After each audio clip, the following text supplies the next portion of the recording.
I stood alone in the pouring rain outside the old family house in Boulder, watching the for sale sign sway in the wind. The papers for the sale had just been signed, and the weight of it crushed my chest like a physical blow. No one knew the truth, that my grandmother had secretly left this house to me in her will. What I was about to do next would tear my family apart at the seams. Growing up, the rules in our home were painfully obvious. There was my younger sister, Isabella, the shining star everyone adored. At 29, she was a rising marketing executive with the perfect Instagram life, the perfect husband, Brandon, and the perfect future. Then there was me, Olivia, 33, the reliable but unremarkable elementary school teacher who chose stability over ambition. My father, Michael, 62, and mother, Susan, 60, never let a day pass without reminding me how I fell short. Brandon, 31, a sharp banker with all the right connections, slid right into their circle, adding his voice to the constant praise for Isabella while mine went unheard. The pattern never changed. When Isabella needed help launching her agency, the family circled the wagons. When I quietly struggled with student loans or classroom challenges, the response was always the same. You're the older one, Olivia.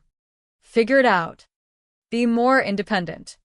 On a rainy afternoon in early 2021, Isabella approached me with a business proposal. She needed $20,000 to get her marketing firm off the ground. I'll pay you back with interest the minute we're profitable, she promised, her smile dazzling. Against my instincts, I borrowed against my teacher's retirement fund to help her. That loan still sits on my credit report today. Every time I gently brought up repayment, the gaslighting started immediately. You're being too sensitive. Liv, Isabella would laugh, waving it off. My parents would pile on. Why can't you be more supportive like your sister would be? If you were as successful as Isabella, $20,000 wouldn't feel like such a big deal. Their words chipped away at me year after year until I began to doubt my own memory of events. The breaking point came during a family gathering at a private club in Denver on a crisp October evening in 2023. My father raised his glass and announced with pride, Susan and I had decided to sell Grandma's house. The proceeds, around $450,000, will go straight to Isabella to expand her business. He smiled warmly at my sister and never once glanced my way. Our cousin Lily and the family attorney were there and saw my face go pale. They heard the silence that swallowed the room as I fought to breathe. Because I knew something they didn't. My grandmother had updated her will before passing. She had left the house specifically to me, wanting to give me something that wasn't funneled to Isabella for once. I had the dated documentation and her personal letter explaining why. Dad. You can't sell the house, I said quietly. Grandma left it to me. The laughter that erupted felt like shards of glass. Oh. Olivia, my mother sighed, shaking her head. Always so dramatic. Grandma would never do that. She knew Isabella needed the support more. I drove home in my reliable sedan, hands trembling on the wheel. I tried one last private appeal. I have the will. This is illegal.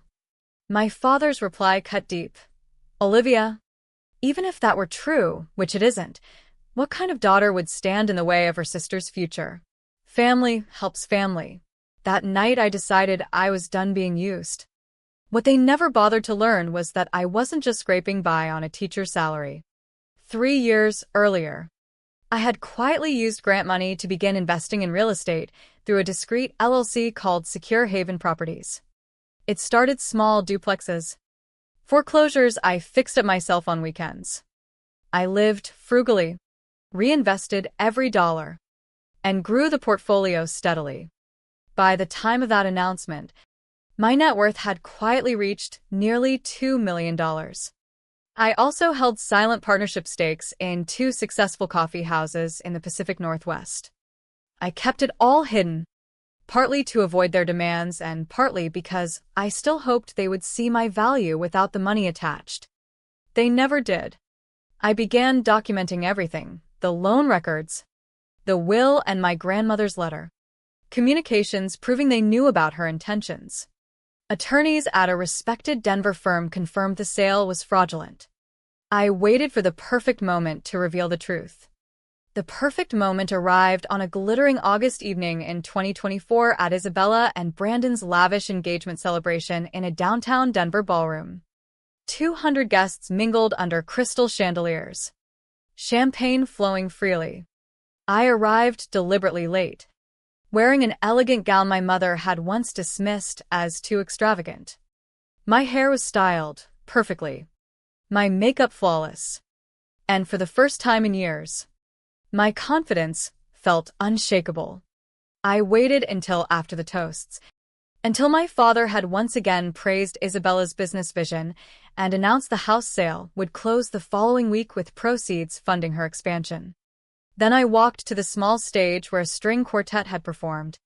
I signaled my former principal, who had once overheard my parents berating me during a school call, and offered to help when I confided in him. The screen behind me lit up with scanned documents: the will, the letter, loan statements, and the legal cease and desist notice halting the illegal sale. "I'd like to say a few words," I began, my voice steady. The room quieted. For those who don't know me well, I'm Olivia, Isabella's older sister. There are some things my family hasn't been sharing with you. My mother's face drained of color. "What is this?" she hissed, the microphone catching it. I walked through each piece of evidence methodically. "This house you're planning to sell belongs to me. Grandma left it to me specifically because she saw how the family favored Isabella. You're attempting to sell property that isn't yours and directing the proceeds to Isabella again." Isabella shot to her feet. "This is fabricated. She's jealous of my success." My father tried to intervene. "Olivia, honey, let's take this to a private family discussion." Then my Aunt Claire stood up from the back. I knew something was off. "Your grandmother confided in me that she was changing the will. I thought you all knew." Her voice carried disappointment. The room erupted in murmurs. The fallout was immediate and devastating. My attorneys pursued damages of $300,000 for the attempted misappropriation. Isabella lost major followers and clients as word spread through their professional circles. My parents scrambled to unwind the sale contract, a humiliating process that made local news headlines. Within weeks, my father filed for divorce, blaming my mother for fostering Isabella's sense of entitlement. The family that had once presented a united front against me completely fractured. I relocated to Portland, Oregon, expanding secure haven properties with new acquisitions and branches. Last I heard, Isabella had taken a retail job while her business struggled without the expected cash infusion. Brandon distanced himself when the funding dried up. My mother reached out occasionally, her tone apologetic. My father remained silent. I had discovered that family isn't always defined by blood. After the confrontation, the weeks blurred into legal meetings, awkward family confrontations, and unexpected support from extended relatives who had quietly noticed the imbalance over the years. I declined media requests. This was never about public shaming, but about correcting an injustice that had lasted decades. Still, the story leaked, screenshots circulated, and public opinion turned sharply. I resigned from the school where I had taught for years, despite the principal's heartfelt plea that the children would miss me. Portland offered the fresh start I needed. My coffeehouse partners welcomed my increased involvement. I rented a modest apartment overlooking the Willamette River and spent evenings walking the waterfront, slowly releasing years of built-up tension. 6 months later, I purchased and renovated a historic home that became both residence and creative project. Secure haven properties grew with a focus on ethical housing solutions in transitioning neighborhoods. We prioritized preserving community character while creating safe, affordable homes. The real reward was seeing families stabilize in spaces they could genuinely call home. On the anniversary of my grandmother's passing, I visited her grave with fresh flowers. My mother appeared at a distance, looking smaller and uncertain. We exchanged a brief, wordless acknowledgement across the rows of headstones before I turned away. It wasn't reconciliation, but it was a moment of mutual recognition. I launched a scholarship fund in my grandmother's name supporting first-generation students pursuing education careers. At the first awards event, speaking to excited young recipients, I shared how teaching is about recognizing potential others might miss in themselves. One recipient confided her family's skepticism about her career choice. I told her that knowing your worth starts with listening to your inner voice and surrounding yourself with those who amplify it rather than silence it. 2 years after the revelation, healing revealed itself in unexpected forms. Some days simply getting through felt like triumph. Other days, genuine laughter surfaced from a place I hadn't known still existed. My former principal and his wife became steady anchors, offering perspective during tough transitions. I expanded the coffee houses into true community hubs, hosting events, supporting local artists, and employing individuals rebuilding their lives. When a large corporation offered a lucrative buyout, I declined. I hadn't built Secure Haven to cash out. I built it to demonstrate that profit and purpose could coexist. News from Colorado filtered through cautiously. My father had remarried quickly. Isabella continued struggling to regain traction. My mother joined a support group for estranged parents. A formal request for mediated conversation arrived through her therapist. I politely declined, emphasizing that I wished her well but could not be responsible for her healing. Maintaining boundaries had become essential to my own peace. The transformation of my grandmother's house into a community center called the Sanctuary became a powerful symbol. It now offers after-school programs, tutoring, arts workshops, and safe spaces for local children. My cousin Lily volunteers regularly, driving from Colorado to contribute. She shared how my stand had inspired broader conversations about favoritism within the extended family. One afternoon, Brandon appeared unannounced at the sanctuary. He looked changed, less polished, more reflective. He admitted knowing about the will and choosing silence for the sake of simplicity and loyalty to Isabella. The confession stung but also freed me by confirming the collective nature of the betrayal. I couldn't offer full forgiveness, but hearing it aloud helped contextualize years of doubt. Therapy sessions helped me process the lingering questions.